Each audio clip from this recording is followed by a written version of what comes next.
Benefactor underwriting for this broadcast has been provided by a grant from Republic Bank. The power of red is back. Major underwriting support for this broadcast has been provided by grants from New York Community Bank, M&T Bank, Perfect Building Maintenance, Customers Bank, Collins Building Services, Marks Paneth.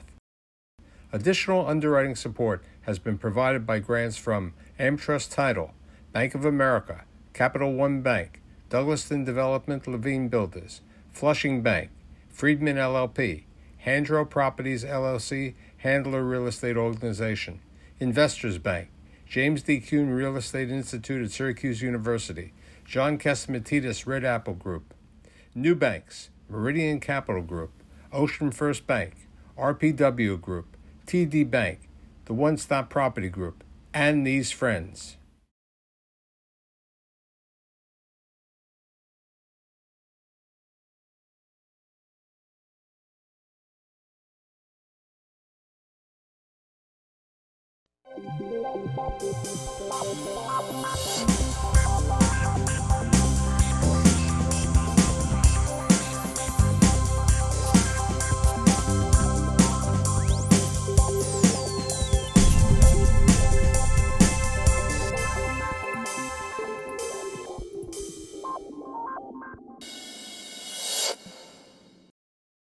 Wow. All of a sudden, we have a Delta variant. Next month, we'll have a crazy variant. What are we doing? What's happening? One day you can go to the office. One day you can't go to the office. One day you wear masks. One day you have to have super clean days. I don't know the answer. And for that reason, I brought the guys who understand the protocols, the safety, all of the things that are taking place in the office market, the guys from Perfect Building Maintenance. So my guest today discussing the protocols and the return to work includes Scott Major, the CEO and chairman of Perfect Building Maintenance. And then his younger brother over there, Vince Silvestri, who is the president of Perfect Building Maintenance. Thanks for being here today. Thanks for having us. So Scott, we were talking the other day about going back to the avian flu, Michael. Right. We had the avian flu. We had a potential pandemic. It was probably about 10 years ago at this point, maybe a little longer. And the World Health Organization, the UN, were very much involved in it. It didn't really hit the U.S. shores as heavily as we thought they would. But at the time, I was the president of the Real Estate Avian Flu Association. And the big concern at the time was that if that flu hits, how do we make sure that real estate is not viewed or seen as a transmission center for any kind of flu or any kind of pandemic? Obviously, that's relevant today. Vince, at that time when we were talking about that, you were in corporate business, right? I was in corporate. I was on the other side. I was on the landlord side. I know. So at the Rockefeller Group. Right. So you were with a major landlord, large office buildings all over the country, but some major ones in New York. What did you do then, and what are the changes today? Well, I think what hasn't changed is the variability of it. It seemed like every day there was a new item to have to deal with, so that hasn't changed very much. But I think it was much more contained there. This version of the pandemic, if you will, has been so unpredictable and so widespread that I think the one constant has been no one knows when it's going to be over. Every deadline that's been set, we've passed.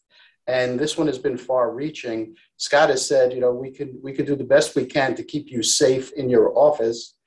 You can do the best you can to keep you safe at home. The variable here, as with the avian flu, was transportation into the city. So that hasn't changed. In addition to cleaning the buildings, maintaining these buildings, you have a large number of employees. You have close to 2,600 employees. How are you keeping these employees safe, who are then cleaning the buildings, maintaining the buildings, and taking care of people? Well, from the very beginning, Scott mandated testing. We were one of the first to distribute masks to everyone, all the PPE, and the testing was very, very critical. And then as soon as the vaccines became more widely available, we strongly encouraged as many employees to be vaccinated, and more recently have mandated it. So what's the status of your employees? They all have to be vaccinated, Scott?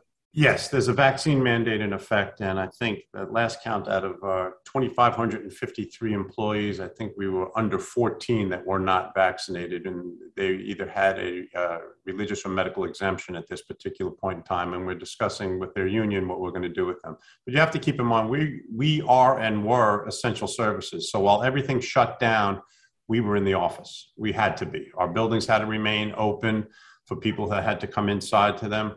Landlords were very, very cognizant that they wanted to make sure that their buildings weren't viewed as transmission centers, and that any time a tenant wanted to come into their office, if they did, it was their choice. And it wasn't that they didn't come to the office because it was unsafe. So we have been going at it since day one. In fact, we moved our offices. Our scheduled move was March 16th of 2020. So if you remember, that was the shutdown date. So we were actually doing a move that day.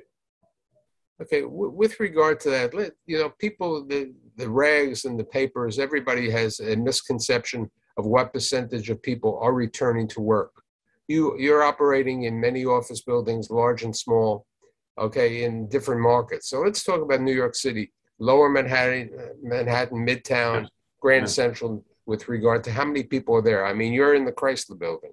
Yes, that's be one good example. The Chrysler Building last week hit about 600 people actually attended, came into the Chrysler Building. It was as low as 180. We get the card swipe reports in all of our buildings, and we have 103 different locations here in New York City.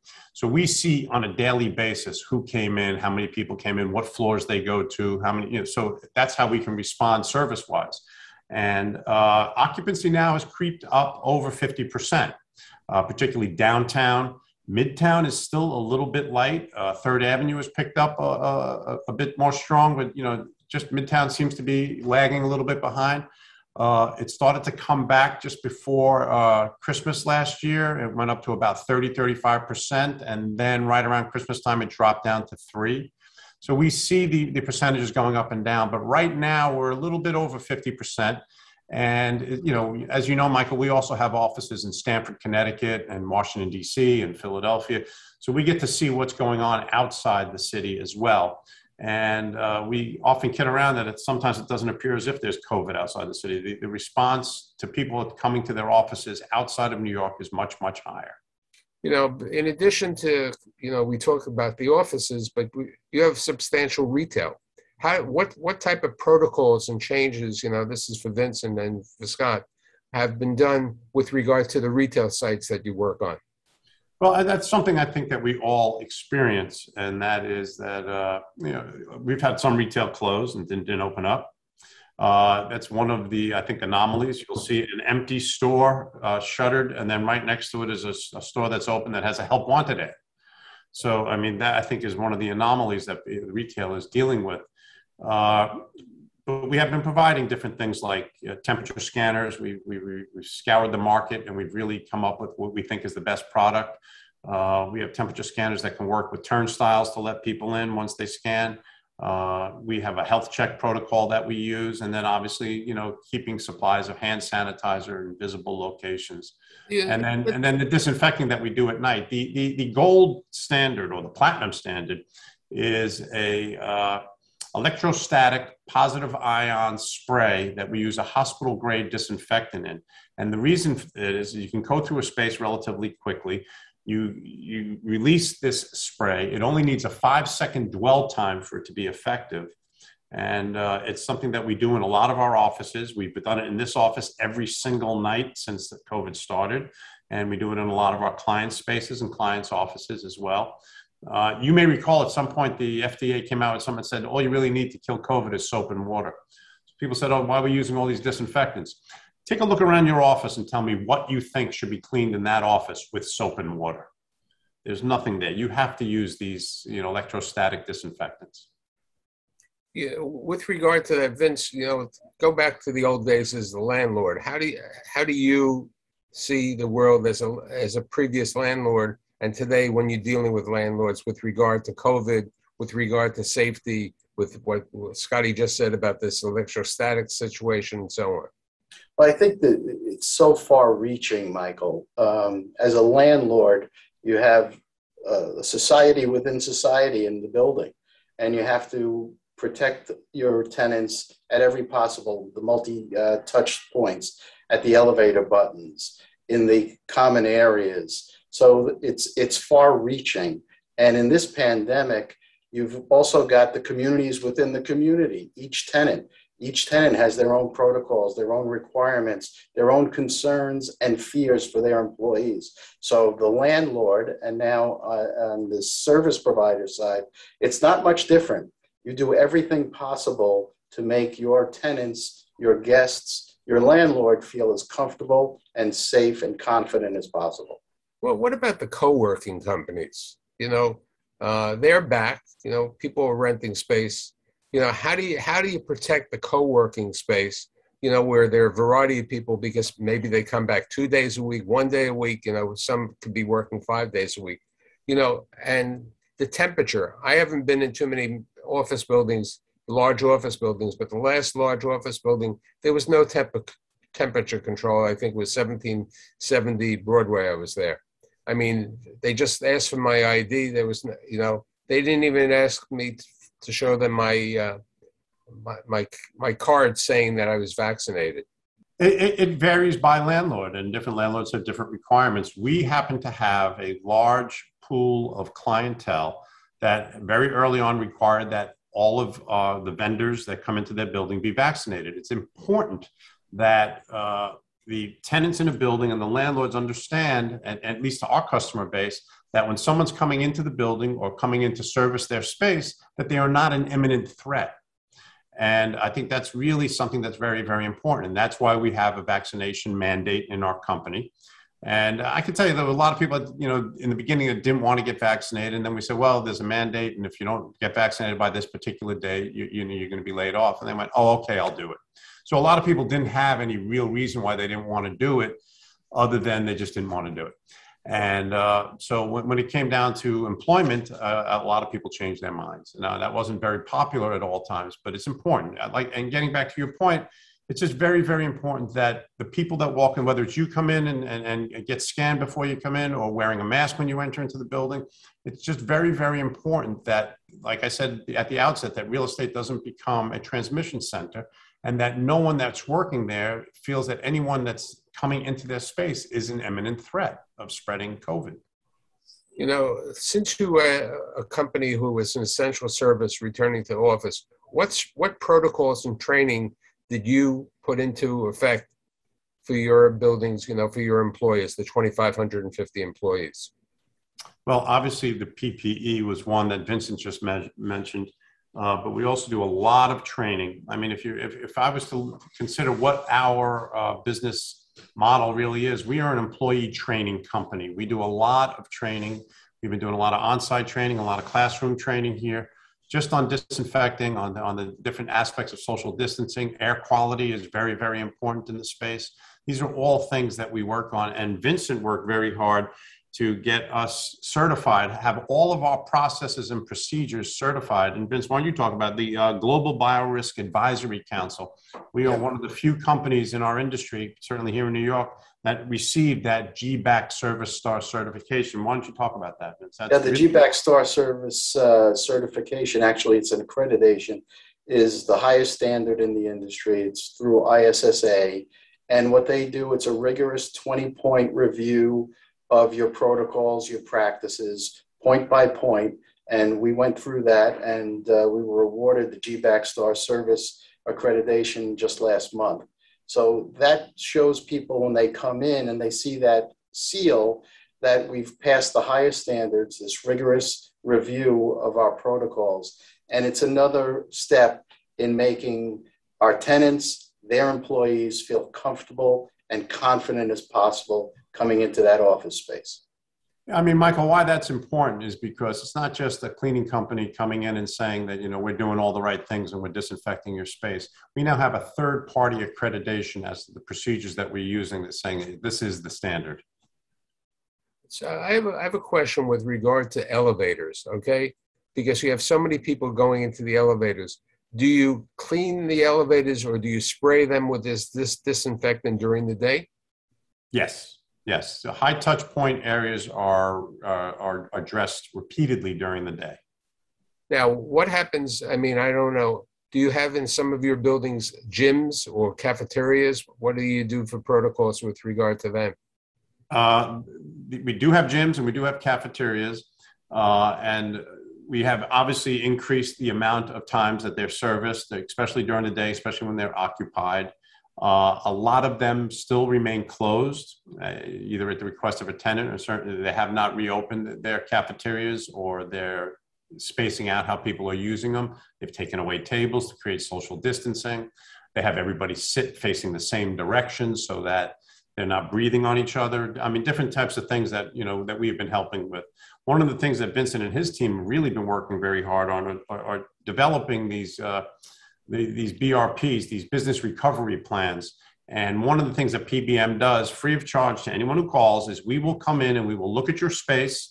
We will analyze what you're doing there. We'll analyze your population, see what's going on in the building, check the airflow, and we will develop for you free of charge a business recovery plan that we can then give them. And if they want to use us to help them implement it, that's fine. If they want to use their existing vendor, that's fine. So why don't you, for the layman like myself and some of my viewers, why don't you explain what this business development plan is? Well, it's a reoccupancy plan, Michael. It's the ability, as Scott mentioned, and as you mentioned earlier, we're an essential service. So we've been in the office nonstop throughout the pandemic. But so many of our tenants have not been in their office for months, 16 months, 18 months. Maybe they've had a handful of people in the office, some not at all. So they don't know what they're walking into. And this first step is to walk the space with our client, assess the situation, make recommendations in terms of a pre-occupancy cleaning program, and then ongoing programs throughout. Again, everything to make their employees feel as confident and as safe an environment as we could possibly deliver for them. With regard to that, since many of your employees are union, how is the union today working with the cleaning companies and with the office buildings to take care of protocols and safety? The union has been concerned about some of the things that we have implemented, and they're obviously always arguing on behalf of their members. But I think for the most part, the union does want to see all their membership vaccinated. They do want to make sure that they are safe and that they have proper PPE at all times, and they want to make sure that they're properly trained. So the union and the Realty Advisory Board have been partners in this. There's also some other issues that they are dealing with in these different memorandums of understanding regarding furloughed employees and callback rates and voluntary retirements and different types of things that are also very, very complicated issues that the union and the Realty Advisory Board are dealing with. And most of the contractors in the city, I think just about all of them are members of that council. I think the union, as Scott said, has been very cooperative. At the core of this is a health issue. It's not so much a labor issue. So they very much want to keep their employees and their families, the pandemic spreads, as safe as possible. So it's been a very good partnership. What happens with regard to protocol when you find out that a tenant has COVID or an employee has COVID, or what's the protocol? The number one key that we have found is communication. So as soon as we discover whether it's one of our employees or someone that's been in a building or someone that's come in has tested positive, we immediately send out a notice to all of our entire staff, our entire corporate offices, and the building and building management, so they can transmit it out saying that a person who was on this particular space, and we trace where they've been in the building. And we go through and we do a complete electrostatic disinfecting and high touch point disinfecting immediately of all those areas where that person was. And we just make sure that everybody's aware of it. And if it's someone on our own staff, we then go out and we also have everyone get retested. Let's talk about PBM now, your advanced clean for reoccupancy. Well, as you know, one of the challenges for us, we were the first, and I believe still the only since 2014, carbon neutral company in our industry. We felt in order to be good corporate citizens, we had to be carbon neutral. And so as somebody who has balance sheet responsibility, what that means is that we pay someone to come in each year and look at all of our processes, all of our materials, all of the products that we use, the vehicles that we drive, and come up with a carbon footprint number for our company. And then we purchase carbon credits. In the past, we were able to, the cost of that has obviously gone up, and I'll tell you why. But in the past, we were purchasing carbon credits. We were dealing with a methane recovery plant up in Schenectady and a reforestation program that we were supporting in Pennsylvania. We've now had to increase that this year to include, I think it's a clean water reclamation product or providing clean water in rural areas in Africa. They were no longer, we couldn't just hit our carbon credits only in the United States. Now, why did our costs go up? Well, obviously, we were the first company in the industry to use green products. The one thing that's very, very important to know, there is no such thing as a green disinfectant. So green products in COVID went out the window, and we had to bring in disinfectants and very powerful disinfectants. And we had to make sure that we were using them appropriately and making sure that the people that were using them had the right protection on and the right dwell times and the right cleanup after. Those disinfectants substantially increased our carbon footprint number. So we've had to do that. But now to answer your original question as to what PBM now, I think, Vince, you're probably best able to address that. Well, PBM now, Michael, goes back to providing for our clients, both landlords and the tenants in the building, that comprehensive approach to reoccupancy. Again, a lot of the people have not been in their office for 16, 17 months. And this begins with that free walkthrough, with the assessment, then with the sit down with the property manager, the office manager, the chief administrative officer, whoever is our client contact, and together come up with an appropriate plan to clean the space, to disinfect it, to prepare it for reoccupancy, not just in their initial return, but then throughout the next several months. And that's obviously required us to improve our service delivery model and the different types of things that we do. And then to also include for the tenants some sort of proof of protection by providing them with, either signage or a display that lets them know that their space has been properly disinfected. I think so we have to develop the program for them, understand what the population is, understand what the population is doing so that we can provide a safe, confident, staff and they understand what's going on. And it's important, I think, for people right now to efficiently reoccupy and not be concerned about it. And that's something that we provide. Okay, one last question before we finish. Theater opened, they had the Tonys this past week. How do you take care of these large spaces today to be safe? Well, I think what's important for the theaters, first of all, the airflow has changed significantly in most of these theaters, which was very, very challenging for a lot of these theater owners, because as you know, they are very old buildings with very close seating. They have created some additional spacing sometimes in the seatings. They have masking requirements. They have vaccination requirements. There's different types of things that they're doing to reduce the risk. Listen, anytime you do anything, you're taking a certain risk. And I think you just have to kind of choose your sacrifices when you decide whether or not you're going to take those risks or not. So I can tell you that I got my third shot the other day. So did I. Yeah. And I'm happy about it. Yeah. So I'd like to say I'm happy that my friend Scott, who I've known for years, and Vince are doing a great job in helping people and be secure and comfortable going back to work. Hopefully we won't have the next variant, AKA the Michael variant. Okay. But, thanks again for being here and look forward to seeing everybody next week. Thanks again. Thanks very much. Thanks for having us.